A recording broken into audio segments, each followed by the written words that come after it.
Tale of Peter Rabbit. Once upon a time, there were 4 little rabbits, and their names were Flopsy, Mopsy, Cottontail, and Peter. They lived with their mother in a sandbank underneath the root of a very big fir tree. "Now, my dears," said old Mrs. Rabbit one morning, "you may go into the fields or down the lane, but don't go into Mr. McGregor's garden. Your father had an accident there.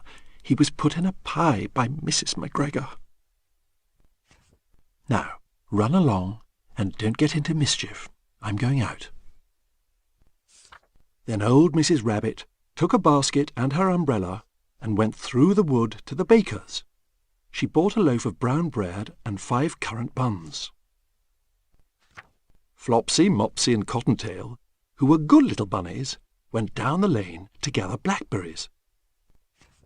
But Peter, who was very naughty, ran straight away to Mr. McGregor's garden and squeezed under the gate.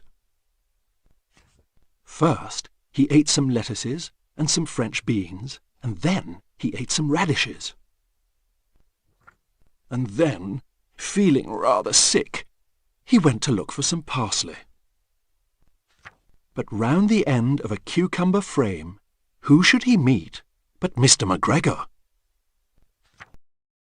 Mr. McGregor was on his hands and knees, planting out young cabbages, but he jumped up and ran after Peter, waving a rake and calling out, "Stop, thief!" Peter was most dreadfully frightened. He rushed all over the garden, for he had forgotten the way back to the gate. He lost one of his shoes among the cabbages, and the other shoe amongst the potatoes. After losing them, he ran on 4 legs and went faster, so that I think he might have got away altogether, if he had not unfortunately run into a gooseberry net and got caught by the large buttons on his jacket. It was a blue jacket with brass buttons, quite new.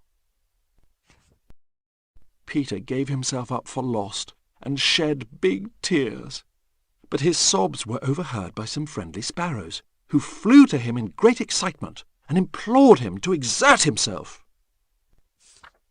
Mr. McGregor came up with a sieve, which he intended to pop up on the top of Peter, but Peter wriggled out just in time, leaving his jacket behind him,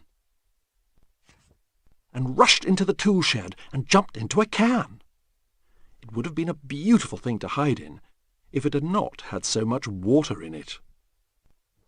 Mr. McGregor was quite sure that Peter was somewhere in the tool shed, perhaps hidden underneath a flower pot.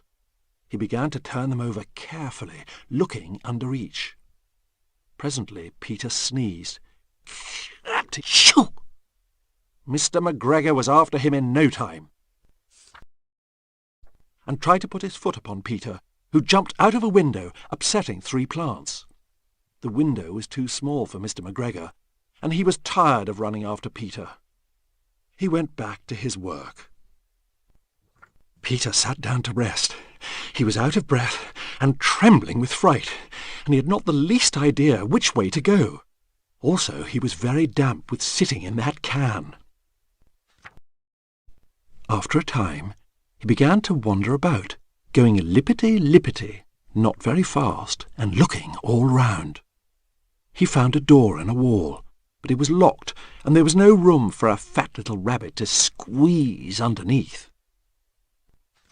An old mouse was running in and out over the stone doorstep, carrying peas and beans to her family in the wood. Peter asked her the way to the gate, but she had such a large pea in her mouth that she could not answer. She only shook her head at him. Peter began to cry. Then he tried to find his way straight across the garden, but he became more and more puzzled. Presently he came to a pond where Mr. McGregor filled his water cans. A white cat was staring at some goldfish. She sat very, very still, but now and then the tip of her tail twitched as if it were alive. Peter thought it best to go away without speaking to her. He had heard about cats from his cousin, little Benjamin Bunny. He went back towards the tool shed, but suddenly, quite close to him, he heard the noise of a hoe. Scritch, scratch, scratch, scritch. Peter scuttered underneath the bushes. But presently, as nothing happened, he came out and climbed upon a wheelbarrow and peeped over. The first thing he saw was Mr. McGregor hoeing onions. His back was turned towards Peter, and beyond him was the gate. Peter got down very quietly off the wheelbarrow and started running as fast as he could go along a straight walk behind some blackcurrant bushes. Mr. McGregor caught sight of him at the corner, but Peter did not care. He slipped underneath the gate and was safe at last in the wood outside the garden. Mr. McGregor hung up the little jacket and the shoes for a scarecrow to frighten the blackbirds. Peter never stopped running or looked behind him till he got home to the big fir tree. He was so tired that he flopped down upon the nice soft sand on the floor of the rabbit hole and shut his eyes. His mother was busy cooking. She wondered what he had done with his clothes. It was the second little jacket and pair of shoes that Peter had lost in a fortnight. I am sorry to say that Peter was not very well during the evening. His mother put him to bed and made some chamomile tea, and she gave a dose of it to Peter. 1 tablespoonful to be taken at bedtime. But Flopsy, Mopsy and Cottontail had bread and milk and blackberries for supper. The end.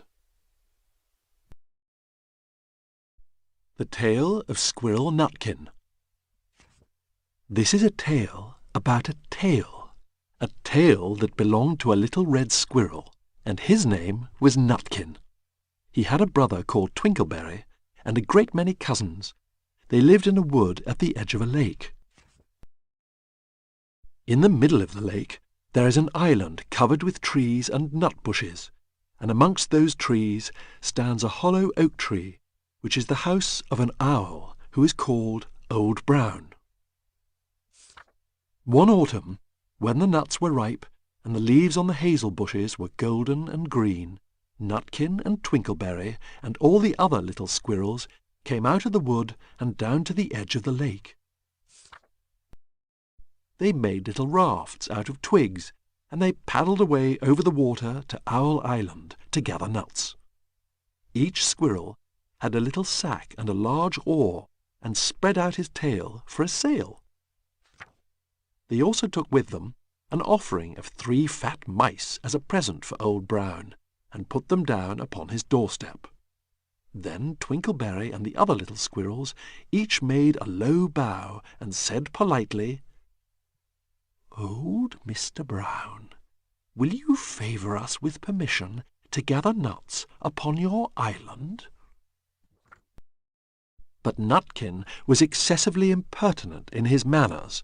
He bobbed up and down like a little red cherry, singing, riddle me, rot-tot-tote, a little wee man in a red, red coat, a staff in his hand and a stone in his throat. If you'll tell me this riddle, I'll give you a groat." Now, this riddle is as old as the hills. Mr. Brown paid no attention whatever to Nutkin. He shut his eyes obstinately and went to sleep. The squirrels filled their little sacks with nuts and sailed away home in the evening.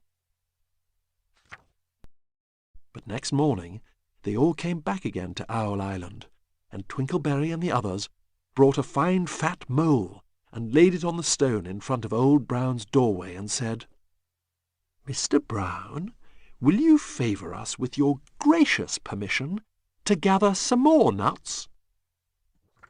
But Nutkin, who had no respect, began to dance up and down, tickling old Mr. Brown with a nettle and singing, "Old Mr. B, riddle me ree, hitty-pitty within the wall, hitty-pitty without the wall. If you touch hitty-pitty, hitty-pitty will bite you." Mr. Brown woke up suddenly and carried the mole into his house. He shut the door in Nutkin's face. Presently A little thread of blue smoke from a wood fire came up from the top of the tree, and Nutkin peeped through the keyhole and sang, "A houseful, a holeful, and you cannot gather a bowlful." The squirrels searched for nuts all over the island and filled their little sacks. But Nutkin gathered oak apples, yellow and scarlet, and sat upon a beech stump playing marbles and watching the door of old Mr. Brown. On the third day, the squirrels got up very early and went fishing. They caught 7 fat minnows as a present for Old Brown. They paddled over the lake and landed under a crooked chestnut tree on Owl Island.